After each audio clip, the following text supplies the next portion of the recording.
Hi bazala bami Zitho, welcome to Mgosi noMagatsheni. I am uMagatsheni. So bazala bami cane ngibalancise na. I'll put a short clip of what to expect on Uthando Nesithembu this week, guys. Then I'll come back. Ngifuna abafazi kuphela, ngifuna abafazi nezingane. Thobile, it's not like akazali naye ingane ukhuleliwe several. Angazi, I really don't know ukuthi yimi enga-understand usisi kaThobile makathi uThobile unayo ingane and usekhulelile kanengi. Yimi enga-understand ukuthi if athi unayo ingane, unayo vele ingane ephilayo, or uThobile ubala makathi unayo ingane usho nalezi ezashona, but the way mina ngam-understanda ngakhona uthi unayo ingane, and even if you read lapho kuma-subtitle ithi she has a child and she has been pregnant many times. I understand ukuthi kusho ukuthi unayo ingane ephilayo. Hayi guys, hayibo makhumala akakwazi ukusibonda kanjalo.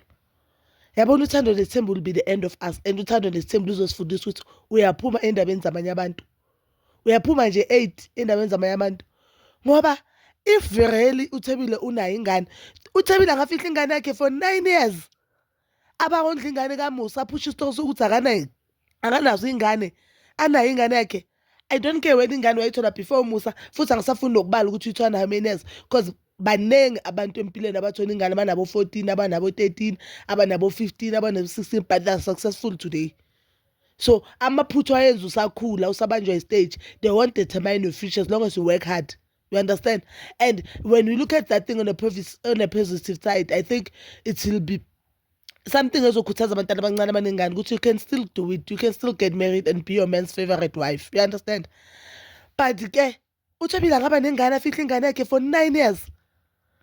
You know what? I'm shocked now, ne? But bangabe these allegations are true of what the way you understand la kuyiqiniso. Ngizothiwa ngibuye ngiphole because noMangwabe did the very same thing. uMangwabe there's a time ake wahlala noSisi kaMseloko. I remember in the previous episode of the previous seasons of Uthando Nesithembu athi yena uMseloko usemzalela ingane ezi-more than 5, yena unengane eziwu-2 manje. Angasho ukuthi no ngina 2 noMseloko. Singayazi ingane kaMangwabe, ingane kaMangwabe siyazi manje mase izogreda. Ingaveli even nakanye entweni zakaMseloko. Even once angikhumbula ngibona ingane ingane kaMangwabe mina. Even once kwangisho so uMseloko lokha abenzeni meeting athi ufuna ingane zabafana.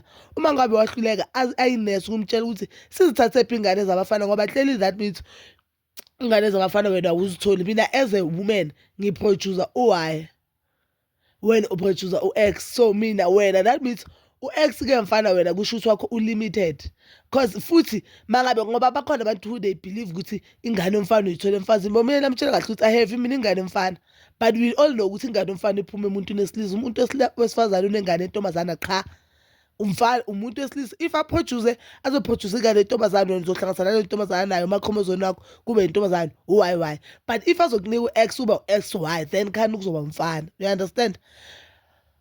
Hayibo, siyakito zama-chromosome ne-life sciences or i-biology kuya ngokuthi ufunde ngamuphi unyaka. uThobile unengane guys. Uthando Nesithembu luzosibulala, don't wanna lie. And I must say this, yabona if uThobile unengane and she has been neglecting umntanakhe in the name ukuthi ukhulisa uMpilo. Phela uThobile akunala angashudi khona noMpilo. uThobile kulo muzi wakhe asithengele wona wesithaba uhlala noMpilo. Yes, I would understand back then angakasebenza sisengaphansi kwecare kaMseloko, everything ayenza uMseloko, but now you have money my sister. Iyo hayi cha, kuyamangaza izinto abantu abazenzela umshado. Ziyamazi, and I know abantu on the comment section they'll be saying if uThobile unengane, yeah, nina ningenaphi. I know, I really know. And abanye they'll be saying, yeah, if bafuna ukushiya ingane yakhe kubo right, ukushiya ingane yakho kini uwadla ingane endoda engasona yakho akusukona ukuhlakanipha lokho. Singalinge ngoba uThobile is our favorite, mele simshilde ayenza izinto ezirong. Ukushiya ingane yakho kini nabazali bakho nika ingane engase yakho uthando lukaMama, it is wrong. Ingane iyalidinga uthando lukaMama. We know ukuthi bakhona abantu bathi yamayogana shiya ingane yakho nomama wakho. That thing is wrong. Let's just be honest. Abangani ingane ezikhula zine enga, ingane yakho ikhula ingane connection nawe just because when you've decided ukuthi uyohlala nale ndoda ushiya ingane yakho uhlale nengane zale ndoda, akukho ukuhlakanipha lapho. I just hope nje kuthiwa le ngane ayikho. So msele ukuthi uyasho uzositshela ukuthi ngelinye ilanga ukuthi uThobile wayenziwa yini ukuthi angaphumeleli ukuba nengane naye. Ayikho into ezoyenza ukuthi uThobile aphumelele ukuba nengane naye. Even if uThobile mhlambe dala wakhipha izisu, if ike yayenzakala lento leyo, baningi abantu abenza ama-abortion after that bathole ingane. Ayikho lento leyo, akunaqiniso lapho.